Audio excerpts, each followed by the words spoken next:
ते औद्योगिक शिक्षण द्या, दुसरे शिक्षण द्या, हे सगळं जे आहे आपल्याला पूर्वीच्या महात्मा ज्योतिराव फुल्यांच्या उपदेशामध्ये सापडतात.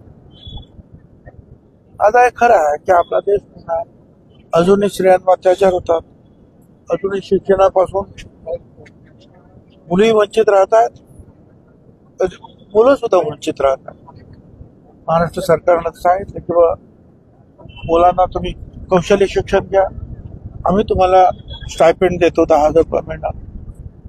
मुलींना जर पदवी आणि डॉक्टरी इंजिनिअरिंगचं शिक्षण सुद्धा आपण महाराष्ट्र सरकारनं मोफत द्यायचं करून केलं. मला असं वाटतं की ठीक आहे, एक एक पाऊल आपलं पुढं पडत आहे. अगदी आपण आहे तिथेच आहोत अशातला भाग नाही. आपण पाहतो आज महिला राजकारणात पुढे आहेत, शिक्षणात पुढे आहेत, प्राध्यापिका म्हणून काम करतायत, राष्ट्राध्यक्ष म्हणून त्यांनी काम मुख्यमंत्री म्हणून काम करतायत. हळूहळू जे आहे पुरुषांच्या बरोबरीने जे आहे जसं युरोप आणि अमेरिकेमध्ये आहे त्या पद्धतीनं महिला ज्या आहेत आपल्या अधिकाराचा आणि आपल्या ज्ञानाचा उपयोग समाजाला करून देतात. पण ते सतत सांगावं लागणार आहे आपल्याला, कारण अजूनही काही ज्या जुळमट प्रवृत्ती जी आहे, जळमट जुन्या अगदी पद्धतीच्या महिलांना तुच्छ मानणार, त्यांच्यावरती लढाई चालू ठेवावी लागेल. आणि त्यासाठी वेगवेगळ्या संस्था असतील, कार्यक्रम असतील, राजकारण असेल, त्याचं साधन म्हणून उपयोग करायला पाहिजे. मीडिया असेल, तुम्ही सगळे आहात, त्या सगळ्यांना साधन म्हणून आपण उपयोग करून घेतला पाहिजे. तुम्ही उल्लेख केला होता की ही सगळी पॉवर स्टेशन आहे आणि यामुळे एक वेगळी ऊर्जा मिळते. आजच्या दिवशी अभिवादन केलेलं आहे, काय एक वेगळी ऊर्जा मिळाली?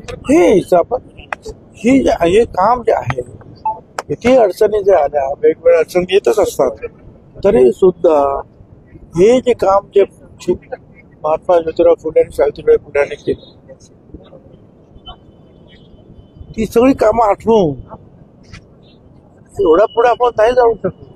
तर एक तरी पाऊल आपलं वर्षामध्ये पुढे पडलं पाहिजे, काहीतरी आपण करायला. त्यांच्यावर सुद्धा खूप अडचणी सतत. शिक्षणाचं काम जेव्हा त्यांनी सुरू केलं महात्मा फुल्यांनी, सावित्रीबाई फुल्यांनी, पुढे सावित्रीबाई फुल्यांना फातिमा शेख या मुस्लिम महिला सुद्धा भेटल्या, त्यांनी सुद्धा काम सुरू. त्यावेळी आपण पाहिजे अक्षरशः शेणाचे गोळे मारले. बरं, हे शेण फेक करणार, दगड फेक करणार केवळ एका समाजाचे लोक नव्हते, सर्व समाजाचे होते. म्हणजे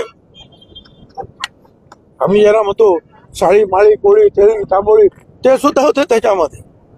हे चुकीचं आहे की फक्त एका समाजाने, सर्व समाजाने की नाही, हे चूक आहे. याच्यामुळे जे आहे धर्मभ्रष्ट होणार, पाप लागणार, हे करणारे लोक होतेच ना. पुतळे सुद्धा त्यांचे उभे करून देत नव्हते. अगदी पुण्यामध्ये सुद्धा पुतळा उभा करायला पाहिजे म्हणून ठराव पास झाला,